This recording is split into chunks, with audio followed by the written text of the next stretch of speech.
Hello and welcome. Let's dive right into a really big idea today. What if faith isn't just about wishing for something to happen? What if it's an active, creative force, a power that you can actually learn to direct, to literally shape the world around you? That's what we're going to unpack. We're going to start with this powerful line from the philosopher James Allen. Just think about that for a second.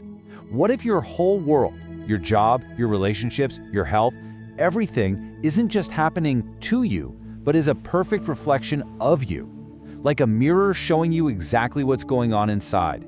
It's a challenging idea for sure, but it is the key to everything else we're about to talk about. So, okay, if our world is a mirror, what is it showing us?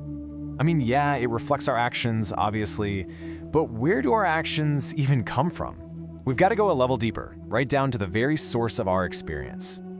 Look, the things that happen in our lives, whether we're feeling on top of the world or totally stuck, it's not about luck. It's not random. According to thinkers like Allen, our circumstances are the direct results of a cause. They're the harvest that we're reaping. But a harvest of what exactly? And here it is. This is the core idea. Every single thought is a seed. James Allen put it beautifully. Act is the blossom of thought, and joy and suffering are its fruits. So what that really means is your external world is just your internal world made visible for you to see. I love this metaphor. Your mind is a garden, and you're the master gardener. You can either consciously, deliberately plant the seeds of thoughts you want, thoughts of success, health, happiness, or you can just let it go, and all those useless weed seeds of fear and doubt and worry will just fall in and take over. Either way, that garden is going to grow something. The choice is yours. Okay, so if our thoughts are the seeds, what's the fertile ground they're planted in? I mean, what's the creative power that takes these little, invisible thoughts and grows them into the real, tangible stuff of our lives? Well, this brings us to a part of ourselves that is working non-stop, all the time. We're talking about the subconscious mind. Researcher Joseph Murphy called it the treasure house within us. And here's the wild part. It doesn't argue with you, it doesn't judge, it just accepts whatever you impress upon it as the truth. It's the builder, the silent partner working 24/7 to turn your most dominant thoughts into your actual reality.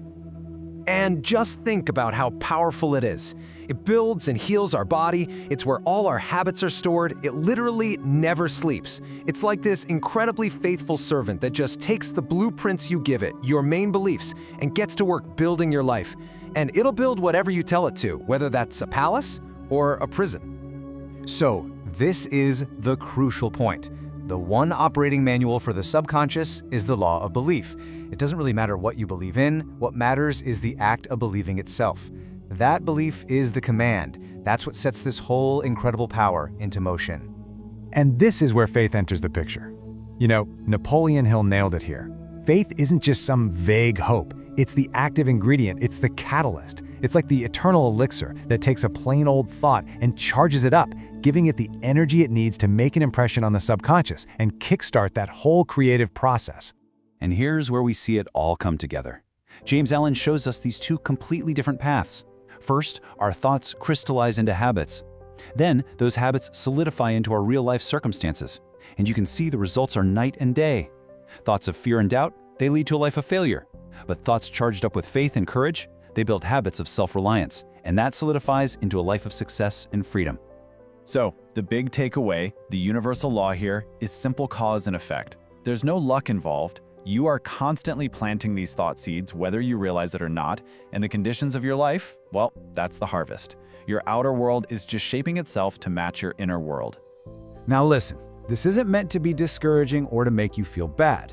It's actually the most empowering truth you could ever hear. Because if your thoughts are the cause, that means you hold the power to change everything.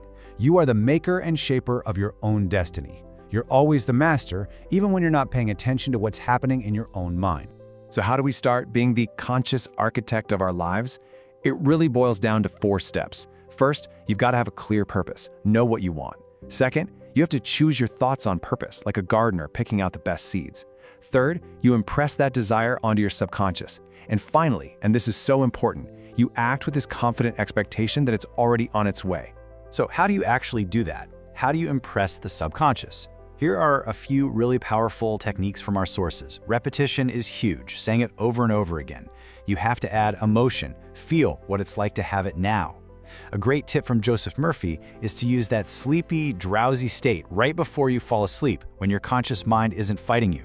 And maybe the most powerful of all, have a thankful heart, like you've already received it.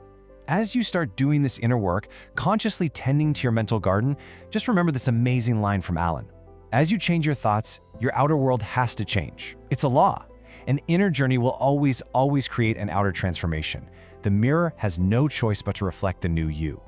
So in the end, you can think of the world as your own personal kaleidoscope. The thoughts turning in your mind are constantly creating the patterns you see.